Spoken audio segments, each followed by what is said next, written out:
जय हिंद बच्चों, कैसे हो? उम्मीद है अच्छे होंगे। तो बच्चे आज हम कक्षा 9 की गणित अध्याय 7 त्रिभुज की प्रश्नावली 7.1 का तीसरा प्रश्न करने वाले हैं इस वीडियो में। तीसरा प्रश्न दिया गया है, कह रहा है कि एक रेखाखंड AB पर AD और BC दो बराबर लंब रेखाखंड है। ठीक है, AB ये है, AB पर दो लंब है, कौन से? ये रहा BC और ये रहा AD। ठीक है, लंब मतलब 90 अंश का कोण बनाते हुए जा रहे हैं और दोनों क्या है? बराबर है। तो ये वाली भुजा BC बराबर हो जाएगी AD, ये डायग्राम में दिया गया है। ठीक है, और क्या है? लंब है, मतलब यहाँ पे 90 अंश का कोण बन रहा है, यहाँ पे भी 90 अंश का कोण बन रहा है। ठीक है, दर्शाइए कि CD रेखाखंड AB को समद्विभाजित करता है। ये रहो CD किसको? AB मतलब इस वाली रेखा को CD रेखाखंड क्या कर रहा है? समद्विभाजित मतलब दो बराबर भागों में बांट रहा है। ये दर्शाना है, ये दिखाना है। ठीक है, तो कैसे दिखाया जा सकता है? इसके लिए सबसे पहले अगर हम किसी तरीके से इस वाले त्रिभुज और इस वाले त्रिभुज को सर्वांगसम सिद्ध कर दें, ठीक है, सर्वांगसम सिद्ध हो जाए तो ये वाली भुजा OB और OA बराबर बता देंगे और बोल देंगे कि यह सर्वांगसम त्रिभुज के भुजा है, क्योंकि सर्वांगसम त्रिभुज की सारी संगत भुजाएं बराबर होती है। ठीक है, तो वही चीज हम करेंगे। सबसे पहले त्रिभुज इसको बराबर सर्वांगसम सिद्ध करेंगे, उसके बाद फिर इसको और इस वाली भुजा और इस वाली भुजा को बता देंगे बराबर है और ये क्या है? सर्वांगसम त्रिभुज की संगत भुजाएं हो जाएंगी। ठीक है, और बराबर सिद्ध हो जाएगा। ठीक है, तो सबसे पहले हम किसके बारे में बात करेंगे? हल त्रिभुज, ऊपर वाला त्रिभुज, त्रिभुज OBC और त्रिभुज नीचे वाला OAD में हम इस दोनों त्रिभुज के बारे में बात कर रहे हैं। ठीक है, तो इसमें देखो क्या क्या दिया गया है। सबसे पहले इसकी ये वाली भुजा BC बराबर AD दी गई है। ठीक है, BC बराबर AD। ठीक है, और ये बताया गया ये दोनों क्या है? दो बराबर लंब है, यानी कि बराबर है, तो इसमें क्या कहेंगे? ये दिया है। एक चीज तो हमें सिद्ध हो गया। ठीक है, एक भुजा तो हमें मिल गई कि बराबर है। दूसरा चीज, ये कोण और ये कोण क्या है? बराबर होंगे, क्योंकि ये क्या है? लंब बना रही है। लंब क्या करता है? हमेशा 90 अंश का कोण बनाता है, यानी कि ये वाला कोण और ये वाला कोण बराबर है। इस वाले कोण क्या लिखेंगे? कोण CBO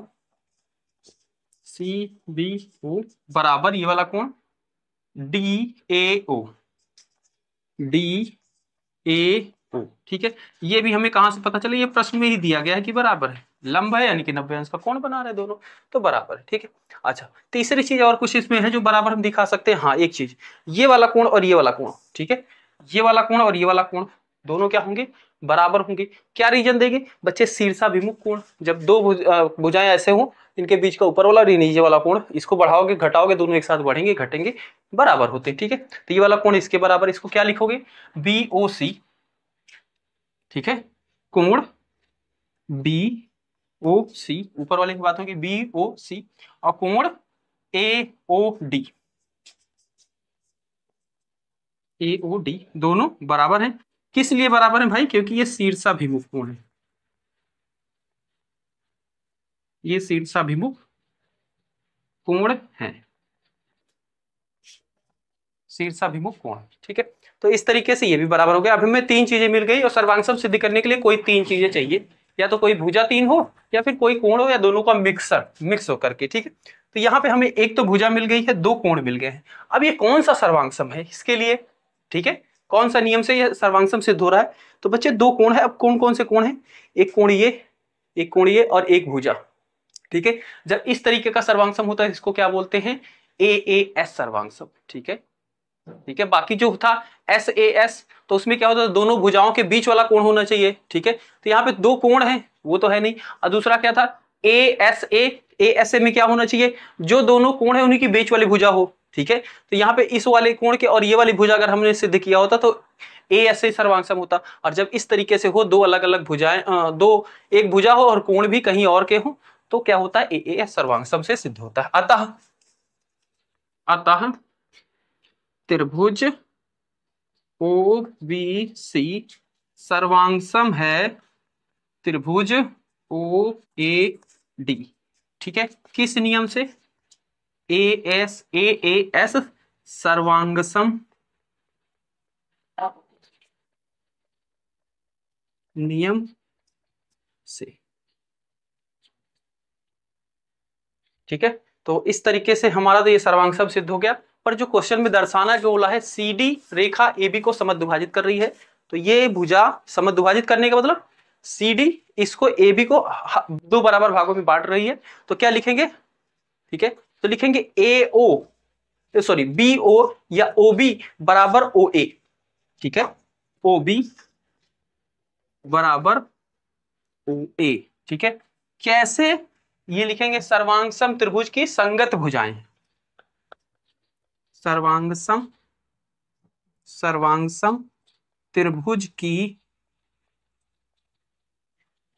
संगत भुजा बराबर होती है। अतः अतः अतः CD रेखाखंड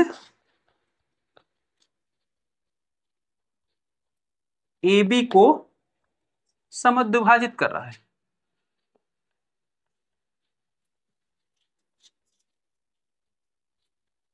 करता है, ठीक है, समद्विभाजित करता है, क्योंकि दोनों बराबर है, समद्विभाजित मतलब दोनों बराबर हो जाए, बराबर भागों में पड़ जाए, नहीं कि बराबर हो जाए। तो इस तरीके से हम आपका तीसरा प्रश्न को करेंगे, ठीक है। उम्मीद है समझ में आएगा बच्चे, कोई दिक्कत है बच्चे कमेंट कर सकते हो। मिलते हैं अगली वीडियो में। जय हिंद, जय भारत प्यारे बच्चों।